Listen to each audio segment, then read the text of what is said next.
Rach, thank you so much for joining us today, especially on a Sunday. We really appreciate your time. So just to set the scene a little bit, we have students within Circle Wellness Academy that are all going through their qualifications at the moment, and we're trying to help them as much as we can on their journey. Now, something that quite a lot of the students are looking at is transformation. So whether it's people that are looking for a drastic weight loss or to look differently, or even those that are looking to go into the competition space. So this is something that we're really thoughtful about, because on Instagram, on Facebook, it all looks so simple, and yet there's so much complexity behind this. And I think, I'm thoughtful that if it's not done in the right way, it can actually be a little bit dangerous. So talking to you today, because you've been on this amazing journey, and I just thought you would be able to bring so much great insight to the students to let them see what that journey and experience feels like. So are you okay if I ask you a couple of questions? Absolutely. Thank you, Rach. So I don't think either of us could believe it when we went and looked. It was 8 years ago when... That's crazy. When you actually said that, I was like, oh my goodness, that is a long time. A long time. A long time ago. And Gianni was then your friend. He's now your husband, and he came and did some modeling for Clean Fitness Apparel. And I remember seeing this twinkle in your eye, and the next minute you've got my favorite shirt on, and your first set of pictures were taken, and you looked absolutely fantastic. But I don't know about that. When I look back at some of the shots, I'm like, oh my god. 8 years, and we look at the pictures of you now, and it's like, wow. Tell me a bit about that journey. What's been happening in these last 8 years? So I guess it kind of started. I blame my husband Gianni, so it's all his fault. But he was obviously very much into the fitness and to the muscle building and transformations and all that kind of thing. So I'd kind of watched him and supported him go through the process. So starting off with photo shoots and then actually competing. So I always kind of saw it and I thought, there's no way I could diet. There's no way I could do anything like that. So it started off from me not thinking that I would ever be able to do anything like that and just observing, to then becoming something that I thought, actually, what if I did try that? Would I be able to do that? So really it started from a challenge for myself, thinking that I wouldn't ever be able to do it. So it's almost started from quite a negative point. And then I did a photo shoot to start off with. So I thought I'd try that first. I managed it. It was hard, very hard for me, but I stuck to it and I enjoyed it. And then after that, it just led into, again, not thinking I would ever be able to step on stage, or not thinking that, it would be far too scary for me. And then I thought, well, if I'm thinking about it, which I was doing, thinking what if again, I was like, I have to do it, or else I'll only be thinking about it forever, So then I did, saying that it would just be one time on stage, just to see if I could do it. And yeah, I mean, here we are 8 years later and quite a few shows later. So going through the WBFF, so I did 3 shows where I placed top 10. Still kept on wanting to go back. So I think with transformations, and particularly the competing side, is you're never like 100% happy and there's nothing that I can improve on. Well, I've never had that yet anyway. So it's kind of like a dangling carrot. Every time you come out of a show, you're like, right, I could have done this better. I could have done this better. I need to improve on this. So you kind of just keep going. So I did my 3 shows, then I did my 4th show, and where I was at the time, I was my physique was in between fitness and bikini. So I thought, right, well, I'll go for both bikini and fitness just to see where I sit. So I did that one in Atlantic City, and I came 3rd in bikini and 2nd in fitness. So that was kind of my call in that, right, okay, I've done better in fitness, so I'll focus on that. And then my 5th show was the show that I eventually got my pro card, which was, it was a tough prep, that actually, but I managed to finally get the pro card, which was brilliant. And then I did 1 show after that. So it's been 5 shows, I think. So quite a few. And just started to absolutely love it as well. So it was obviously the physique side of things, improving my physique, but also it's the mental challenges that you go through, and the fact that you know, if you pick a challenge and you give it your all, then it's actually the, you know, that feeling of actually achieving something. So that is just as important as the actual physique, if not more so. So yeah. That was actually going to lead me to my next question, because if I think back to that shirt that you had on, and it's quite apt really, because it was big eye and a tear, and it said, this stuff is hard, it'll take blood, sweat and the occasional tear. And I think about you doing 5 shows, you know, working harder and harder and harder each time, the resilience that must have taken. Talk to me, how do you keep that resilience, Rach? How do you keep that mindset in such a positive space? I don't know really. I guess it's just having, I mean, picking the goal is definitely the first thing for me personally. If I don't have a goal, then I find it difficult to stay focused, stay structured. So there's that part of it, having the goal in the first place. And I guess the second part of it is, I don't know, maybe I'm just a bit stubborn. And, you know, I always want to, you know, I can always see improvements that I can do. And I like challenges. I like being out of my comfort zone, as horrid as it is. Once you get through that, you know, it's just that achievement side of things really. And for you, you know, it's something for you that you can improve on. So No, it's a great answer, and I like that, because each time, as you said, there's something else you wanted. So it wasn't like you were doing the same thing every time. You were taking something, saying, I'll work on this a bit more this time, or that. And definitely. do you do this on your own, Rach? Or you know, do you go solo, or do you have a team of people around you? And if you have a team, what does that look like? So I definitely have a amazing support team behind me. So for starters, my husband, obviously he's what got me into this really. So so he's incredibly supportive. I mean, he understands the process, and he knows, you know, when I'm down, he can kind of understand why I'm down and, you know, help pick me up. So that he's massively important. Support around me as well. So in terms of friends and family, and being on the Isle of Man. So being on the Isle of Man is amazing in terms of the support that you get. So everyone really does get behind you. It's a real community thing. You know, so you've constantly got people that are, you know, following you and giving you support in what you're doing. So that's really helpful. And then of course you've got the coach. So I've been very lucky in my coaches. I've had 3 coaches, if you like, through the whole time. So starting with Janny, and then moving to coach in the UK. And then at the minute, I've got a coach in Australia now. So that's why. So I guess it might be quite interesting why I changed coaches, perhaps. So from the beginning, I did it with Janny, which was amazing. I have, you know, nothing to fault with him.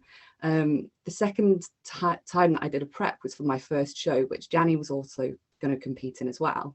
So nothing against him at all, or how he coached or anything like that. But I just thought, you know what, we live with each other, we're together, we're doing a competition, we're both dieting. I thought, I don't want to put that extra pressure of him having to coach me as well, you know. So I thought, right, no, I need to go elsewhere. So then I picked my second coach, and that was based off just I followed her. And in fact, there was a group of 3 girls, all WBFF, all coaches. And in fact, I actually preferred initially one coach. But then when I actually went to go and meet them all, I felt, actually, no, you know what? This other coach I got on better with, and I just felt a better connection with. So I actually went with not who I initially thought would be my coach. Also, she joined forces with her husband. So it's her and her husband that coached me as well. So so I thought that would be really good. So that was my second. And then my third coach, purely down to me becoming a pro. And my existing coach, she's world champion 3 times. And again, I met her in Atlantic City, and we just really connected, and I really got on with her. So that's why I picked those 3 coaches, and they've all been amazing. So yeah, so I'm very lucky with my support. Very grateful. Yeah. And these coaches, I'm guessing, are just at the top of their game in nutrition, in training, in mental sort of support. It's a holistic Absolutely. offering that they have that guides you through your journey. Definitely. And a big part of it as well is the education side. Yeah. So from all of those coaches, they've educated me in learning new skills and learning how to manage all kinds of situations, the bad times as well as the good times. There are times that you're low on energy, that you don't feel great. We're human, we have bad days and good days. But they educate you on how to manage those situations. So it's not even necessarily that it's literally just the food and the training. Yeah. It's the education side, and they've all been amazing in that front. So yeah, very, very lucky. So just looking on the other side of that, which thankfully you've not had an experience of, but have you seen, people you're competing with, or perhaps people in the gym who've had coaches that perhaps haven't had that education or haven't had that knowledge and experience? And what's sort of been the end result of that, of a coach that perhaps isn't quite at the top of their game? What do we have to watch out for? Yeah, so unfortunately, I have heard stories. As I say, I've been very blessed, but that there are a few different areas really that I feel have made an experience not so good with a coach, from speaking to people and people in the same position. And I think probably the number one thing out of all of them is communication. And it's so important to have a really good line of communication with the people that you're coaching, and of course backwards as well. And I would say that it does come down the other way as well. So you've got to communicate right. Like I have my coaches, they communicate, and I know when I can speak to them. They're always available, and they come back to me whenever I have any concerns. But at the same time, I communicate a lot with them as well. So it does go both ways. And sometimes I can imagine that you might have to just kind of push a little bit more to get a bit more out of the people that you're coaching, in the same way that you actually have to push to get a bit more out of your coach sometimes, if that's what you need. So communication and that relationship is really, really important. So that's the first part. The second part would be the education element as well. So I do think it's important that as a coach, you're continuing to learn and educate in different methods. We're all human, we're all incredibly different, and you can't just have one plan that's going to cover for everyone, because we're all going to work differently in terms of how we communicate and in terms of how we eat, all those different things. So that's very, very important. And I've seen it go bad in situations where it's just been one flat, right, there you go, off you go, and everyone kind of has the same conditions, and so that doesn't work for everyone. So that's where I've seen that go bad. And also it can be education in talking about supplements and things like that. So I have seen on occasion, and this is where it does get dangerous. This is where there's a lot of fat burners, all of those kind of additional supplements, and you can go obviously a lot deeper than that. That some coaches, I feel that in some situations they've relied on those things, and some of those things are incredibly dangerous, for us to take. So I just think it's those things are where I've really seen negative experiences with coaching, personally. Yeah, From great people. answer. Actually, I hadn't thought of that, but you're so right. It's almost a quick fix, isn't it, sometimes, and yet Yeah, long-term effects can be really quite definitely. devastating. Yeah. So really good advice, and you've given loads of advice, but maybe I could just ask you if there's one thing. So personal trainers, they're on their journey, some are on level 2, some are on level 3. They will probably be likely to start coming out and speaking to clients, and these might not be those that are actually going into the competition space, but it could just be personal transformations. If you were to give one piece of super advice to these trainers as they go out there, what would that be? If there is only one piece, what would it be? I was going to say that's going to be really difficult. If you like. So I don't think I could just say one, but I'll just give a bit of a summary of the main points that I think I would say to consider as a coach is, firstly, have a good process and make it clear what that process is, in terms of checking in or things like that. Communication, make it clear from the start when you're available, and again, it's kind of process wise that, and keep the communication high. Try and build on that relationship. Education, keep learning is really important, and be adaptable, and don't just focus on the weight or the specific weight and training each week. Look at other things that could be going on in that person's life. Look at their sleep and things and their stress levels, because that comes massively into play with progress, and things like that. So yeah, sorry, it's not just one. That's brilliant. I think as you talk to women as well, hormonal stuff, exactly. Yeah, there's so much more that happens within our bodies than just eating and training. So much more. Yeah. So Rach, absolutely fantastic advice. One last question for you. What's next for Rach? Where are you headed next? Oh. Well, the aim was actually, in terms of the WBFF, so last year, November, we were going to do the London show. It developed that might have been the Worlds. So I was thinking, right, that ticks off two things. It could be my last show and it's a Worlds. So perfect. Lockdown happened. I ended up doing a virtual show.